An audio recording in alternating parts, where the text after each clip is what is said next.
Salam untuk semuanya, selamat malam. Malam ini saya ingin memberikan kesaksian bagaimana Tuhan menyelamatkan hidup saya, mengangkat saya menjadi anak-anak Tuhan, sehingga saya mengenal yang namanya anugerah atau jalan keselamatan, yaitu kasih karunia Tuhan. Nama saya Slamet Riyadi, asal saya dari Klaten, aslinya ya, lahirnya, tapi saya berumah tangga di Boyolali. Saya dari 6 bersaudara. Masa kecil saya jelas saya dari keluarga Muslim. Saya juga dari kecil belajar Al-Quran dari SD ya. Bahkan saya SD pun harus sekolah 2 kali. Pagi di SD, sorenya di MI, Madrasah Ibtidaiyah. Belum lagi kalau malam juga ngaji di tempat kiai saya waktu itu yang disebut di Suro atau Musola saat itu.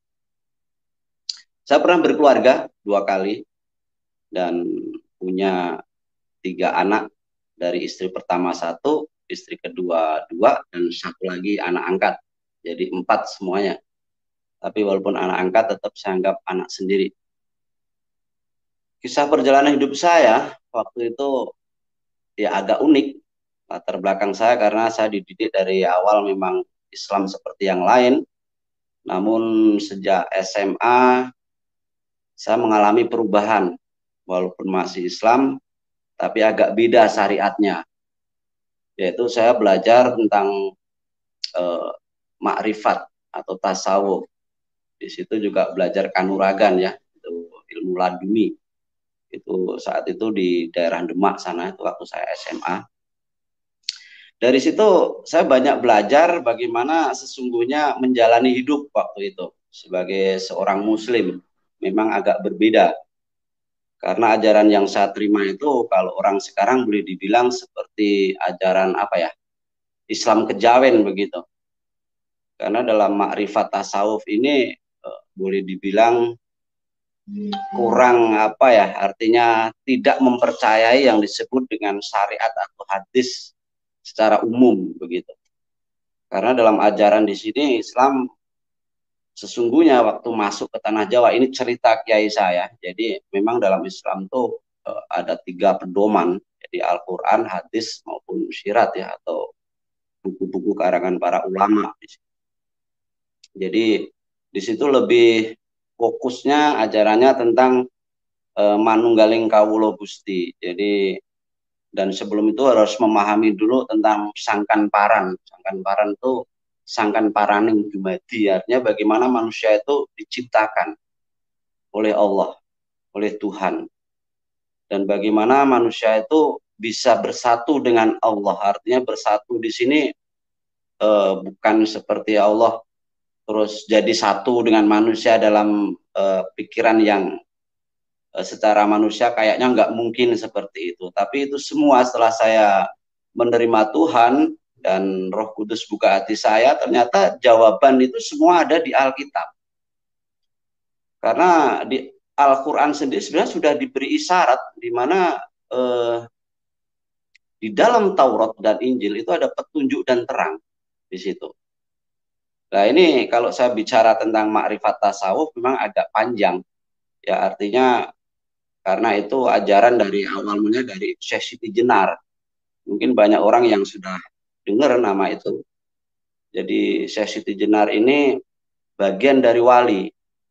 Dan kalau kita bicara silsilahnya banyak sekali itu perbedaan. Karena ada yang mengatakan dari Persia, ada yang mengatakan anak Sultan dari Cirebon, ada yang mengatakan anak Sunan Ampel, dan lain sebagainya. Namun terlepas dari itu semua, Syekh Siti Jenar merupakan satu tokoh yang pada saat itu sangat disegani, bahkan sangat mumpuni ilmunya seperti itu, yaitu ya tentang ajarannya yang terkenal dengan 140 ajaran tasawuf Syekh Siti Jenar. Itu saya hampir mempelajari semuanya saat itu. Dan kenapa Syekh Siti Jenar ini sampai dibenci atau bahkan ajarannya sampai dikatakan keluar dari Islam atau istilahnya apa ya, boleh dibilang sesat seperti. Namun saat saya mempelajari memang benar, karena sejarahnya ini waktu saya masih di sana dulu ya. Artinya. Benarnya bagaimana? Karena pada saat Islam masuk ke tanah Jawa, memang belum ada syariat, belum banyak dipelajari. Dan Syekh Siti Jenar langsung ambil sumbernya dari Al-Quran. Nah, itulah yang membuat kadang-kadang orang tidak masuk sampai di sana. Cuman yang jadi permasalahan, ajaran itu sudah mengarah tentang keselamatan, yaitu tentang sang kalam. Tapi dia langsung ke ujungnya, yaitu sang kalam yang di akhir zaman akan menjadi hakim yang adil, yaitu Isa Al-Masih. Namun pada saat Tuhan menebus kita itu belum ada. Makanya dalam ilmu tasawuf itu atau ma'rifat yang saya pelajari waktu itu, mengarahnya ke sang Imam Mahdi atau Ratu Adil. Gitu. Oke, itu sebagian daripada latar belakang saya dalam Islam ya. Memang agak berbeda. Jujur saya katakan memang agak berbeda. Perjalanan hidup saya pernah menikah 2 kali. Jadi, tapi gagal semua. Yang pertama gagal dengan 1 anak, yang kedua juga gagal lagi karena peristiwa di mana saya masuk ke lorong gelap. Seperti itu, artinya masuk ke lorong gelap. Saya pernah dipenjara di Taiwan. Jadi dulu saya pernah bekerja sebelum di pelayaran, saya pernah bekerja di public relation, itu di sebuah perusahaan kosmetik besar di Semarang. Namun pada tahun 98, 97, 98 terjadi krisis moneter, saya kena PHK. Di situ saya sempat nganggur, ya walaupun waktu itu dapat pesangon gaji 3 bulan. Pada saat itu ya bingung, pernah jadi sopir taksi apa dan lain sebagainya, terus ngajar di musola apa semua. Terus akhirnya saya menghubungi kakak saya, kebetulan kakak ipar saya seorang nahkuda. Saya ikut di sana belajar berlayar. Mungkin karena kakak kasihan melihat saya yang jadi ABK atau apa itu, terus akhirnya saya disekolahkan lagi di mesin perkapalan sampai saya punya ijazah KKM, jadi kepala kamar mesin. Baru setelah itu saya mulai berlayar, jadi pernah sampai ke Thailand, Myanmar, terus sampai ke Maldives, Filipina, banyak, termasuk yang terakhir di Taiwan. Nah, pada kontrak yang ketiga, waktu saya kerja di pelayaran itu, kurang lebih tahun 2005, saya tersandung masalah. Tepatnya awal 2006,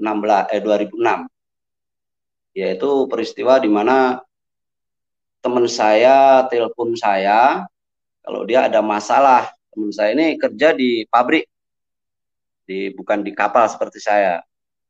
Dia dibully sama teman-temannya yang dari Vietnam di situ. Nah, karena sebagai teman merasa kasihan, pas saya libur saya datengin.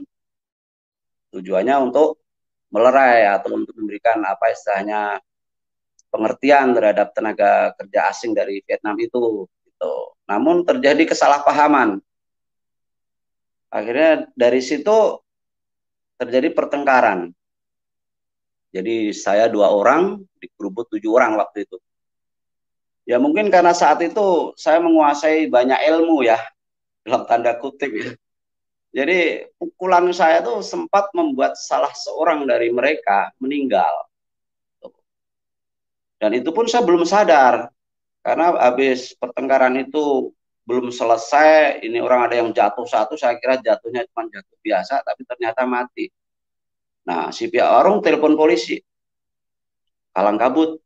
Saya lari nemuin teman-teman di taman begitu.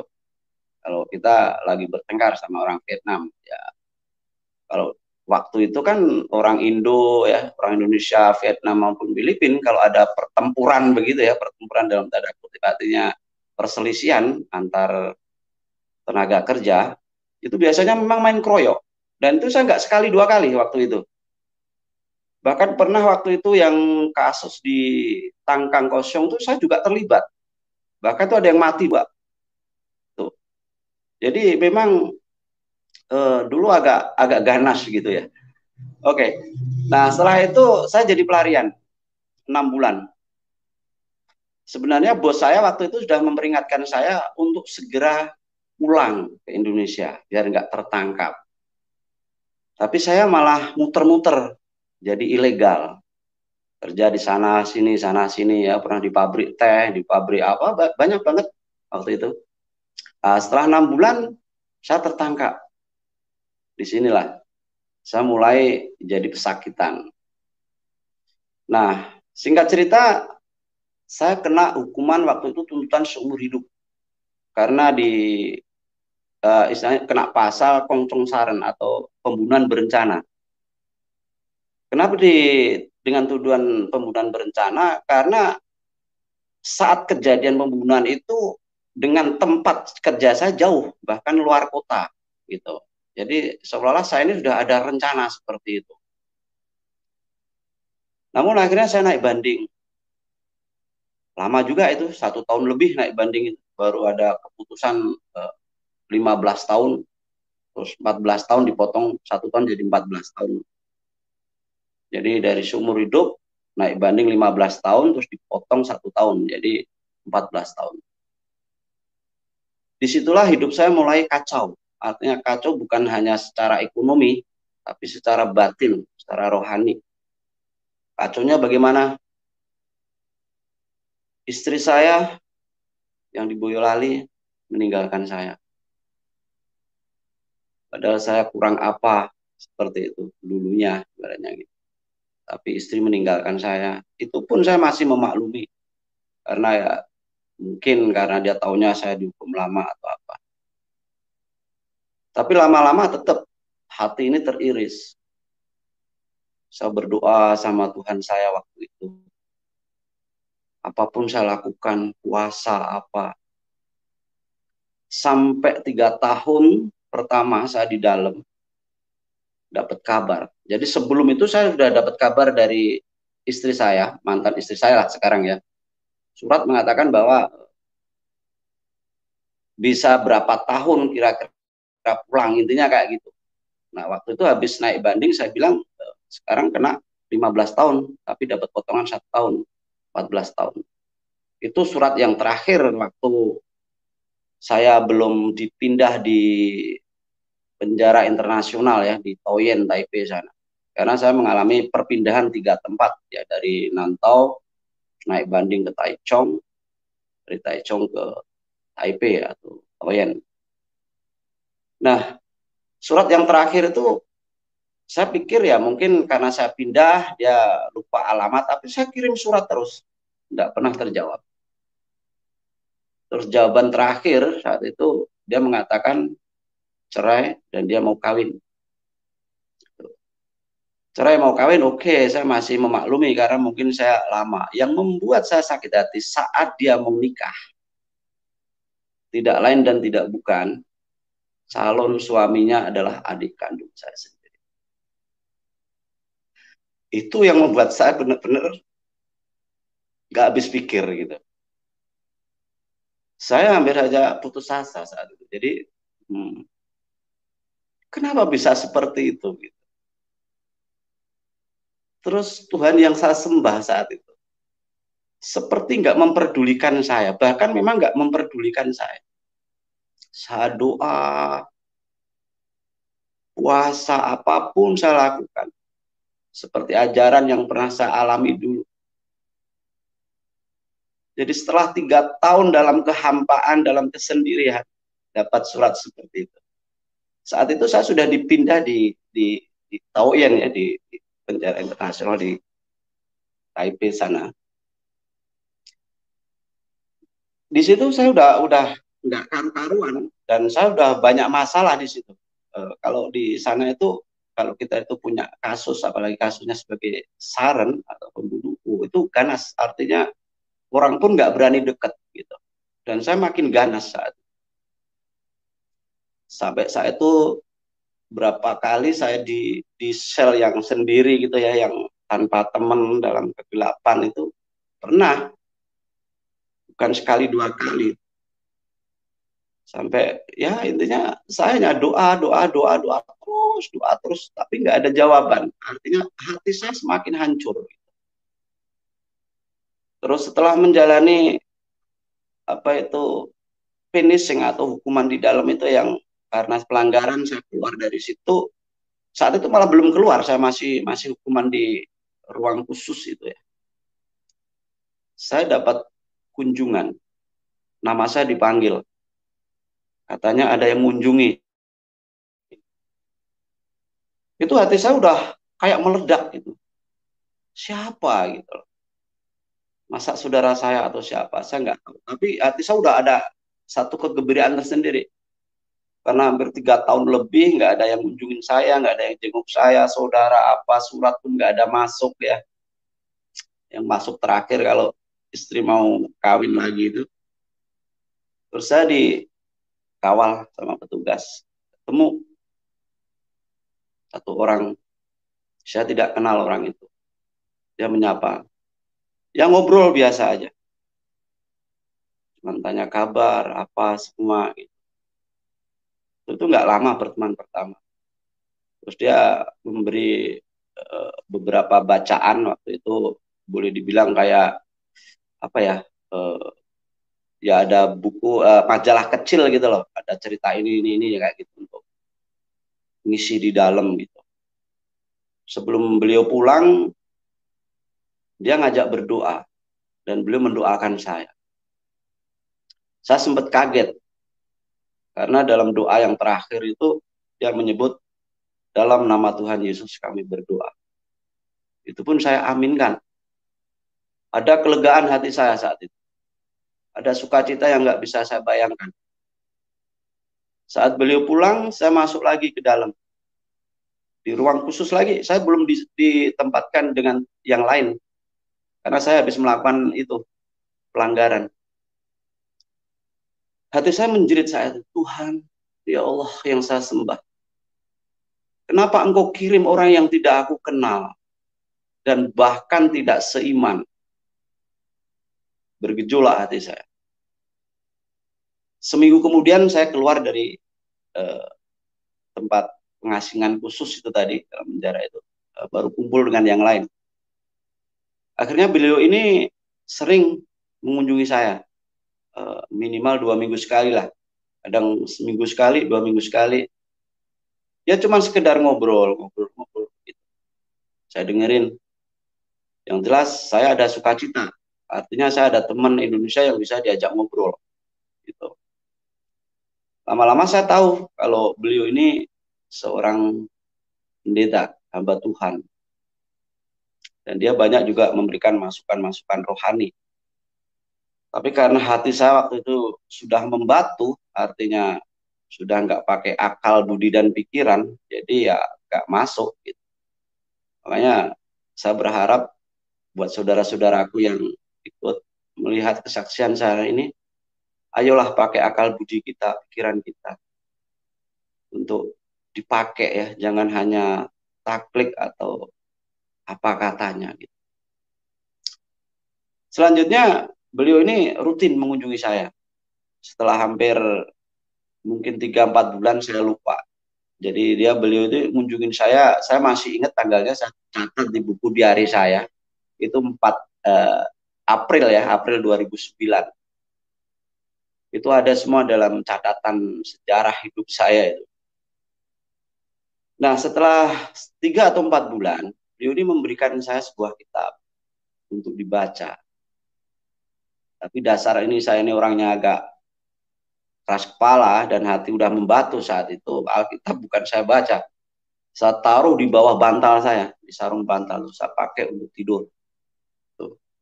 Jadi setiap beliau datang, pasti nanya, baca udah sampai mana? Ya saya bilang, udah baca apa nggak tahu sampai mana, nggak paham. Padahal saya nggak pernah baca. Beliau ngomong lagi. Setahun berikutnya disitulah puncak, di mana setelah istri saya tadi bilang cerai mau kawin lagi, nah hampir setahun kemudian dia baru nikah ternyata. Nah, karena apa? Karena adik saya harus menceraikan istrinya dulu, gitu. Hancur hati saya, hancur lebur. Saya hampir bunuh diri lagi. hampir bunuh diri. Jadi saat itu saya betul-betul udah nggak punya harapan hidup. Pokoknya hidup segan mati tak mau, boleh dibilang seperti itu. Sampai puncaknya, karena saya sudah sering dengar firman Tuhan dari hamba Tuhan tersebut, saya menantang Tuhan saat itu. Menantang Tuhan Yesus dalam tidur saya. Jadi kalau Yesus, kalau engkau memang Tuhan, bersihkan hati saya dari rasa sakit. Beri saya ketenangan. Biarkan saya bisa tidur yang nyenyak. Biar saya bangun dalam keadaan senang. Simpel doa saya waktu itu. Karena saat itu saya betul-betul nggak punya itu. Nggak punya sukacita. Nggak ada damai sejahtera. Isinya antara hidup dan mati. Mati, mati. Itu aja dalam bayangan saya. Kalaupun saya harus bisa keluar, saya pasti menghabisi orang lagi. Dendam itu makin ngeri sekali. Makin dalam. Dalam doa itu saya memang betul-betul nantang Tuhan. Tuhan Yesus. Yesus, saya belum pakai kata Tuhan waktu itu. Yesus, kalau engkau memang benar Tuhan Juru Selamat, ayolah, beri saya tidur nyenyak malam ini. Beri saya sukacita. Beri kedamaian hati saya. Tapi kalau engkau bukan Tuhan, bukan Juru Selamat, biarlah besok saya mati. Tuh. Malam itu juga saya mengalami mimpi yang luar biasa. Kalau di dalam penjara itu kan tidur dibatasin ya, jamnya ya. Jadi jam 9 itu juga harus sudah tidur. Jadi kalau ada penjaga lewat pasti kita ditok-tok pintu. Tapi saya saat itu ya doa sambil tiduran. Gitu. Itu bulan Desember lagi saat itu. Masih musim dingin yang luar biasa. Saya mimpi yang itu keanehan mimpi saya. Jadi dalam mimpi itu seperti nyata. Di mana saya ditarik bayangan hitam yang begitu gelap, besar nggak kelihatan, dan bayangan putih yang begitu besar juga. Saya sampai berkeringat. Itu seperti nyata. Sakit semua badan saya. Tapi dua bayangan itu akhirnya melepaskan saya saat melihat ada cahaya terang yang sampai menyilaukan mata. Bahkan saya sendiri sampai nggak bisa melihatnya. Setelah itu saya tersadar dari itu. Artinya terbangun. Saya duduk. Karena saya merasa itu bukan mimpi, tapi seperti kenyataan. Terus saya tidur lagi. Saya paksakan untuk tidur lagi. Saya bisa tidur nyenyak. Bangun-bangun saat pintu sudah ditutup petugas waktunya bangun. Yang mengherankan, hari itu hati saya sukacita, ada sukacita luar biasa. Tidak marah-marah kayak biasanya. Biasanya saya bangun tidur, saya tendang apapun yang ada di situ. Kan di situ saya sudah sama teman-teman yang lain ya, ada 9 orang dengan saya satu ruangan. Dan saya paling galak di situ karena di antara ruangan itu saya satu-satunya orang yang saren ya, saren itu artinya pembunuh. Dan di sana pembunuh sangat dihargai. Bahkan minta apa aja dilayani ibaratnya. Jadi boleh dibilang sebagai lauta. Lauta itu yang berkuasa di sel kayak gitu. Mungkin di sini pun juga sama ya. Tapi saya nggak marah-marah. Saya perintah yang lain pun enak gitu. Ngomong pun enak gitu. Sampai ada yang bilang, "Oh, zaman saya cimbing gitu lah." Artinya apa Mani udah gila ya? Kok senyum-senyum sendiri, sekarang ngomongnya enak gitu. Nggak marah-marah. Jadi mereka pada ngerasani saya gitu. Tapi saya cuek aja, santai gitu. Nah, pas kebetulan sorenya saya ada jadwal pertemuan lagi dengan beliau hamba Tuhan ini. Mimpi itu saya ceritakan. Apa jawaban beliau?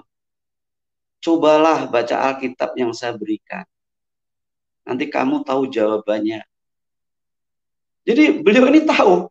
Kalau hampir setahun Alkitab itu nggak pernah saya baca. Sampai saya punya mikir gini, ini pendeta kok pinter sekali ya. Kok tahu kalau saya nggak pernah baca Alkitab. Karena dia sempat ngomong, saya tahu kamu belum pernah baca itu Alkitab. Ya. Kok tahu gitu loh. Pikir saya, wah ini orang pinter. Terus dia memberikan banyak nasihat. Akhirnya malam itu saya baca Alkitab. Walaupun sebelumnya saya sempat baca sih dari kitab Kejadian misalnya ceritanya apa gitu untuk teman tidur gitu. Tapi nggak masuk, itu hanya untuk teman tidur aja. Bahkan saya pernah baca dari Kejadian sampai Wahyu itu pernah dalam 1 tahun itu, tapi nggak pernah masuk gitu. Hati saya belum terbuka. Nah dari situlah saya mulai belajar firman Tuhan. Apa yang saya imani yang dulu betul-betul terjawab semua di situ. Bahwa manusia itu diciptakan oleh Allah bukan hanya dari debu tanah, tapi memang ada ruh Allah. Itu yang membuat saya terkejut saat saya memahami tentang bagaimana Allah menciptakan manusia. Itu saya terkejut sekali. Dan yang membuat saya bisa menerima Tuhan saat itu sebenarnya bukan itu. Tapi memang karena tantangan-tantangan saya di mana selama saya di agama yang dulu jawaban-jawaban itu nggak pernah di doa-doa saya itu nggak pernah ada jawaban. Tapi saat saya mengikut sudah mulai percaya, saya mulai baca Alkitab dan itu doa saya simpel waktu itu. Doa saya simpel banget waktu membaca Alkitab itu. Nggak ada yang ngajarin. Saya cuma bilang gini, dulu saya didoktrin bahwa Alkitab itu palsu. Tapi hari ini saya mau baca. Yesus, kalau engkau memang benar Tuhan dan ini firman-Mu,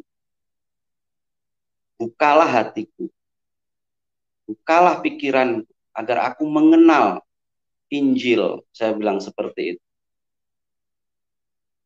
Tuhan menjawab. Yang membuat saya betul-betul memahami tentang Tuhan itu saat saya baca di Yohanes, Injil Yohanes. Itu saya betul-betul baru sadar bahwa yang saya pelajari dulu itu terjawab di situ tentang sang kalam yang nuzul menjadi manusia, yang adalah Allah itu sendiri. Jadi puncaknya saya menerima Tuhan karena saya betul-betul saat itu doa dengan Tuhan saya yang dulu nggak pernah dijawab. Terus setelah saya percaya Tuhan, doa saya dijawab semua. Setiap apa yang saya katakan Tuhan jawab. Itu betul mukjizat waktu saya di dalam. Walaupun saat itu saya belum dibaptis. Karena saya hampir 3 tahun saya harus mempelajari antara Alkitab dan ilmu saya yang dulu. Perbandingan namanya. Saya sempat menulis sebuah buku walaupun sampai sekarang belum berani menerbitkan ya. Mungkin gak ada yang berani nerbitin kali. Tapi cukup untuk diri saya sendiri. Termasuk buku-buku diari saya. Jadi dalam hampir 3 tahun itu saya melakukan perbandingan. Mencari siapa itu Isa Al-Masih. Siapa itu Yesus Kristus. Di situ.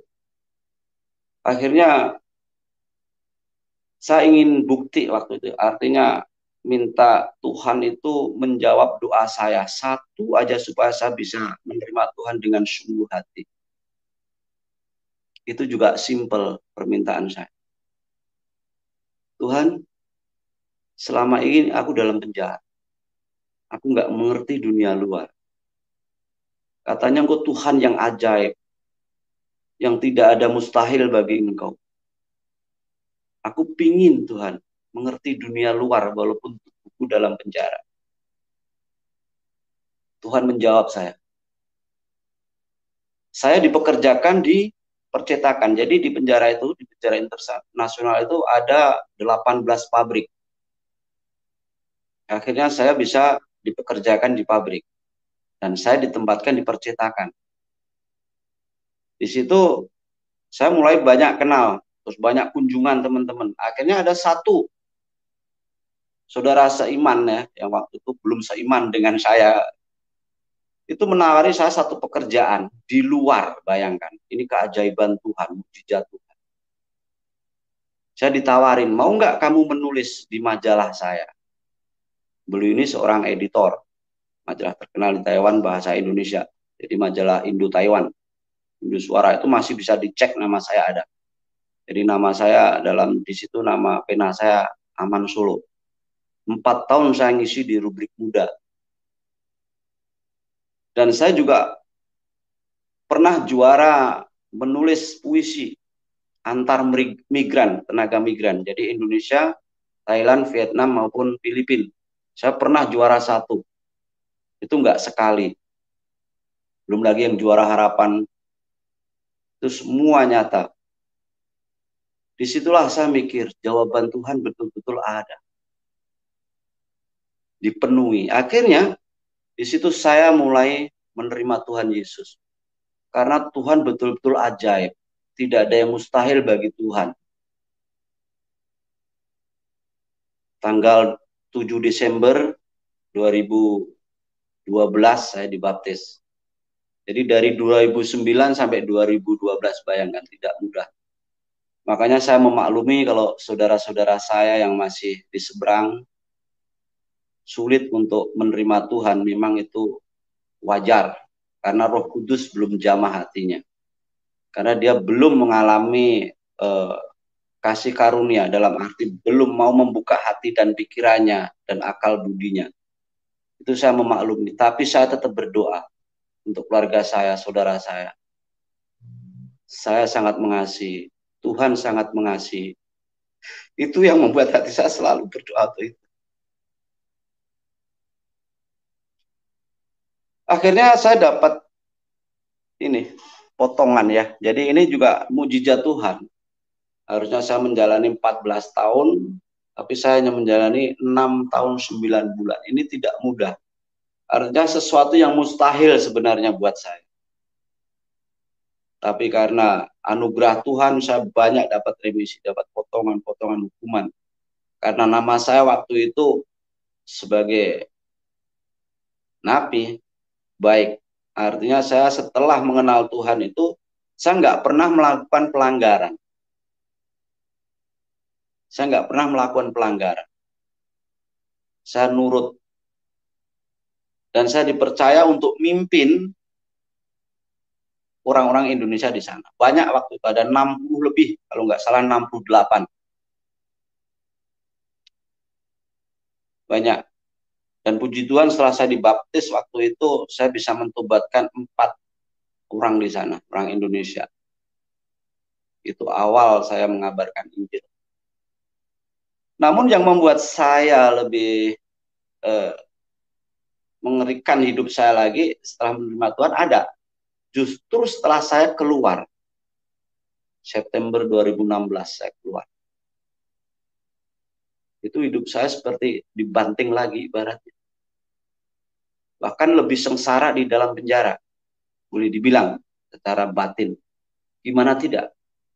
Saya pulang tidak punya rumah. Karena istri sudah menikah dengan orang lain. Yaitu adik kandung saya sendiri. Saya pulang waktu itu ke rumah kakak di Bali. 1 minggu.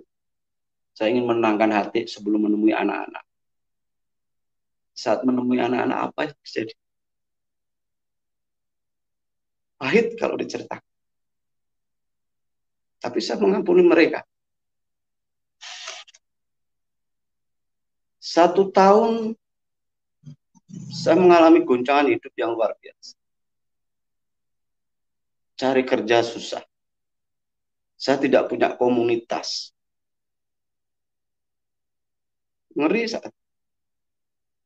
Selalu dicibir sana sini. Bahkan dapat ancaman banyak karena saya sudah terima Tuhan. Itu. Bahkan saya di gereja pun untuk minta pertolongan. Orang mencurigai saya. Karena apa? Waktu saya pulang, yang saya urus pertama KTP. Waktu saya mendaftarkan untuk bikin KTP baru, waktu itu kan saya hanya punya satu identitas, yaitu SPLP, Surat Perjalanan Laksana Paspor, karena paspor sudah mati, KTP pun sudah lama mati, jadi saya harus bikin KTP baru.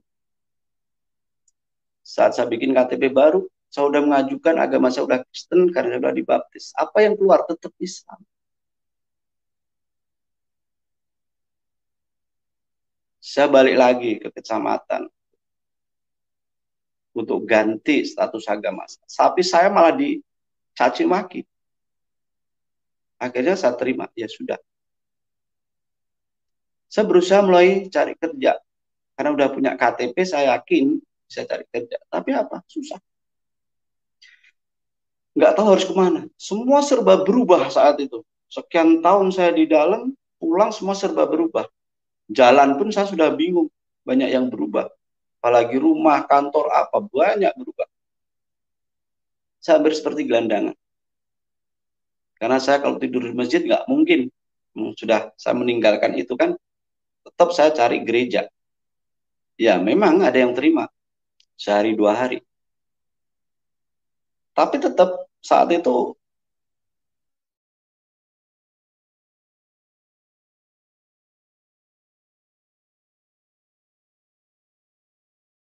wajar kalau saat itu memang dia nggak.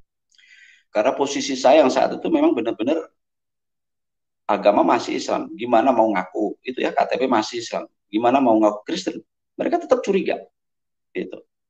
Jadi 1 tahun itu saya lari sana lari sini kembali lagi ke Bali saat itu. Pernah saya ngabdi di gereja juga di KY saat itu. Tetap hanya seminggu. Setelah itu ya dengan halus saya disuruh balik. Memang dikasih ongkos. Alasannya memang nggak ada tempat kerja di situ. Karena sudah ada pelayannya masing-masing. Baru saya ketemu hamba Tuhan di Tangerang. Disitulah saya baru merasakan istilahnya itu sesuatu yang boleh dibilang dihargai sebagai manusia. Jadi dalam masa 1 tahun itu saya betul-betul bukan seperti manusia. Tapi saya tetap mengandalkan Tuhan Yesus. Karena Tuhan Yesus bilang bahwa orang yang sudah terima dia tidak akan dibiarkan seperti yatim piatu. Saya tetap mengandalkan Tuhan. Karena itu bagian dari salib yang harus saya pikul. Karena Tuhan sendiri udah ngomong, untuk mengikut Tuhan tidak hanya mendapatkan anugerah yang berupa materi atau apa, tapi juga harus siap mikul salib. Di situ. Nah, dari Tangerang di sinilah saya mulai belajar di sebuah semacam yayasan untuk menampung murtadin. Saya belajar Islam lagi, saya bisa bekerja sebagai supir apa semua di situ. Di situ saya mulai menekuni lagi firman Tuhan. Sampai akhirnya tahun 2018 saya belajar lagi Alkitab, terus ikut diklat kependetaan. Satu mujizat yang Tuhan berikan pada saya, artinya satu pertolongan Tuhan yang nyata, bukan hanya saat saya sakit atau apa, tapi saat saya sudah mulai jadi penginjilan. Itu belum lama peristiwa itu, sekitar tahun 2019 akhir. Itu saya sudah ikut bergabung di penginjilan di CPMI di Tangerang itu. Dan saya bagian untuk wilayah sini, saya sudah memuridkan banyak waktu itu dan harus ada pemuritan. Ini kisahnya di daerah Selo, Cepogo, Boyolali.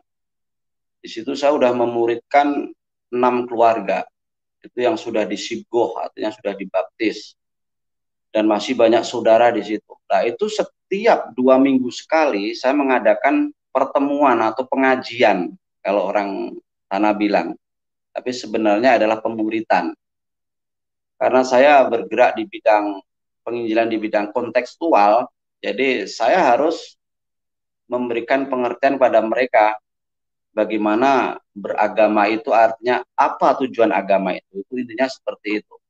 Sampai mereka bisa mengenal Tuhan Yesus atau Isa Al-Masih, junjungan yang ilahi. Nah, karena semakin komunitas semakin besar di situ, orang-orang mulai curiga.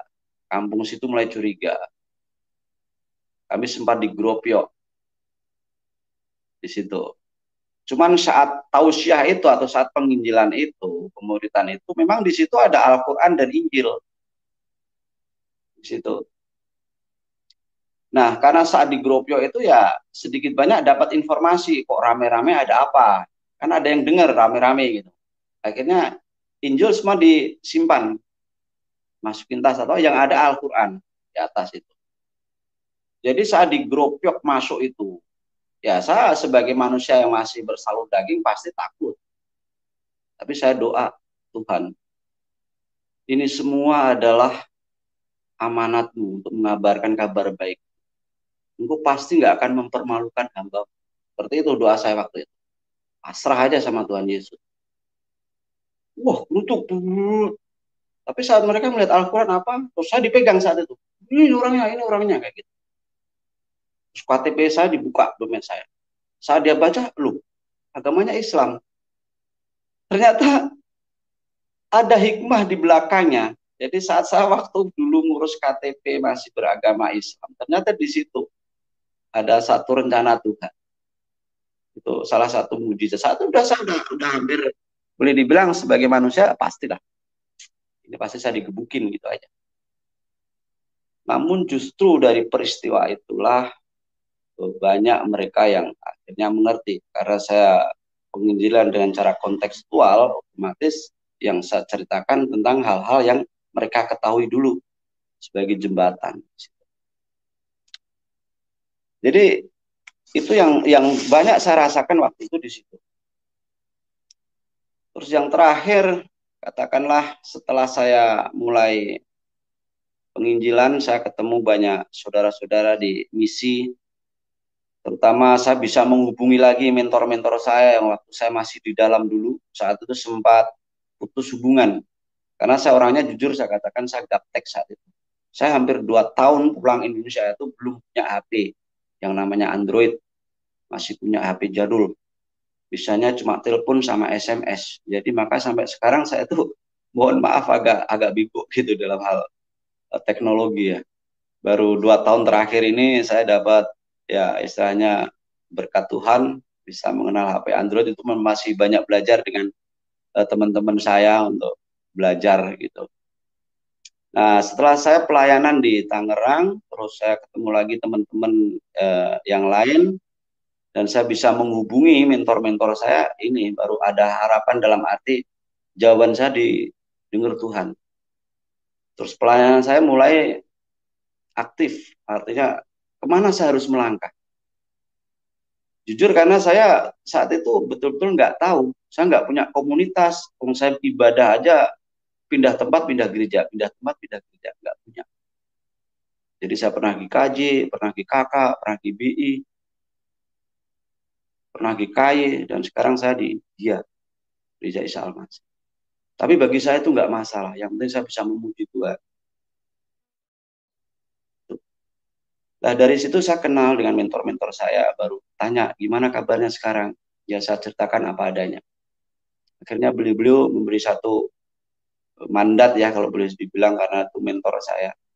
Gimana kalau kamu ini ngurusin teman-teman yang TKI, TKW yang pulang dari Taiwan, dari Hong Kong, yang di sana mereka udah terima Tuhan, tapi saat pulang dia mengalami masalah dengan keluarganya, dicaci maki, dibuang dan lain sebagainya. Nah, itu tugas ibaratnya gitu.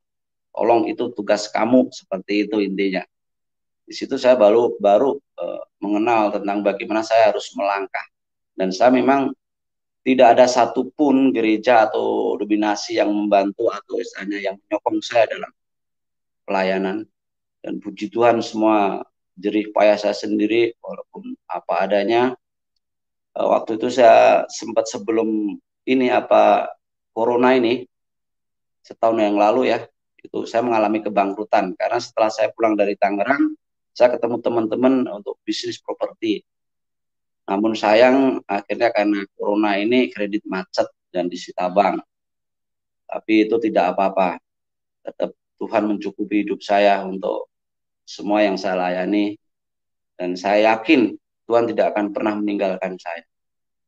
Itu, dan sekarang saya juga masih ada beberapa teman yang di sini yang masih misalnya belajar untuk pemuritan tentang Alkitab. Mereka ini juga dulunya Muslim. Ada yang dari dalam juga, dan dia tidak diterima keluarganya. Ya saya tahu memang di sini apa adanya, makan seadanya.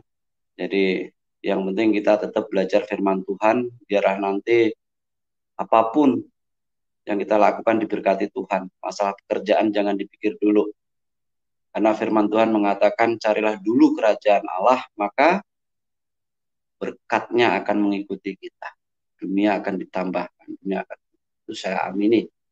Dan saya sekarang sudah mendirikan juga satu apa ya, karena untuk pelayanan saya harus punya satu badan hukum untuk pelayanan supaya tidak istilahnya ya dalam Alkitab disebutkan itu kita harus tulus seperti merpati tapi juga cerdik seperti ular. Jadi kami ada satu LSM yang melayani anak-anak yatim piatu, yatim dan duafa. Tapi khususnya memang yatim piatu dan yatim atau piatu itu untuk kita sekolahkan. Itu ya memang nggak banyak, tapi puji Tuhan kita aja bisa memberikan yang terbaik, artinya untuk membiayai mereka sekolah, dan itu memang masih belum istilahnya belum maksimal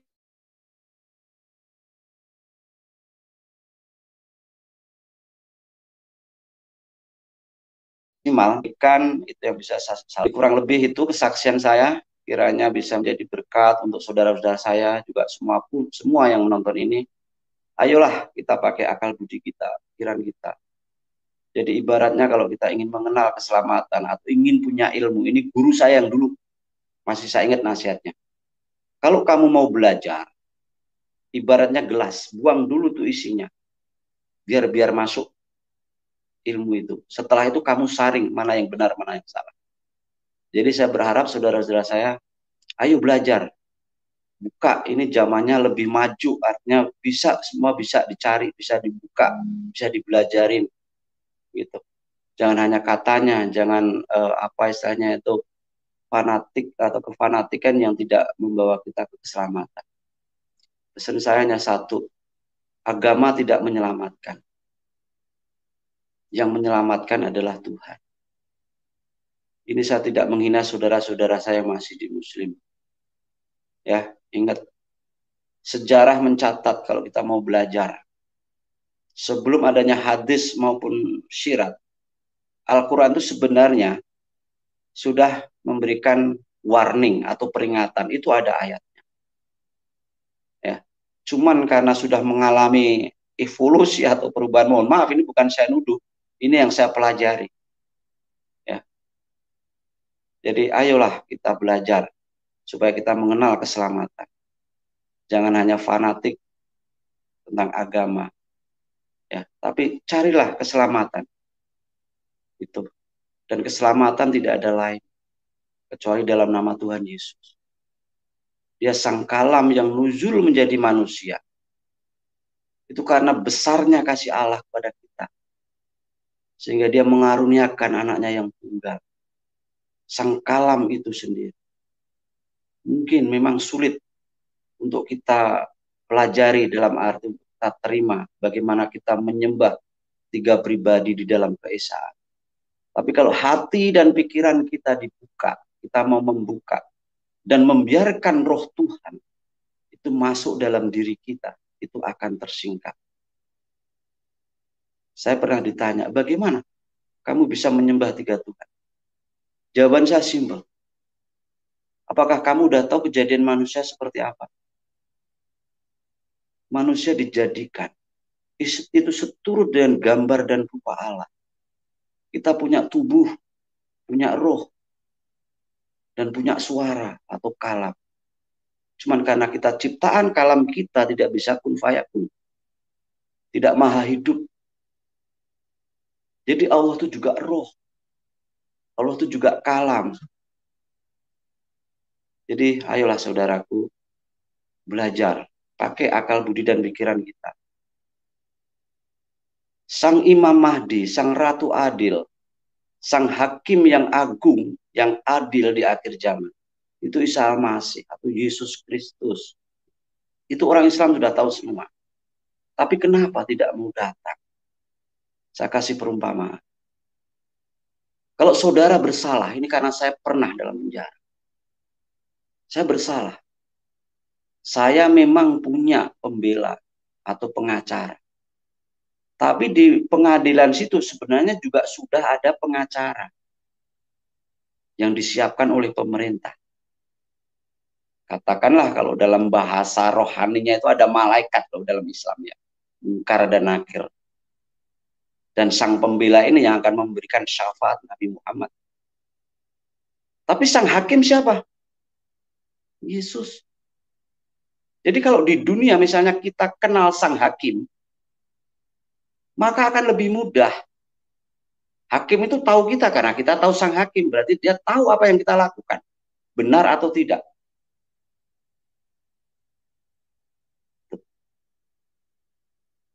Satu lagi. Manusia itu semua berdosa.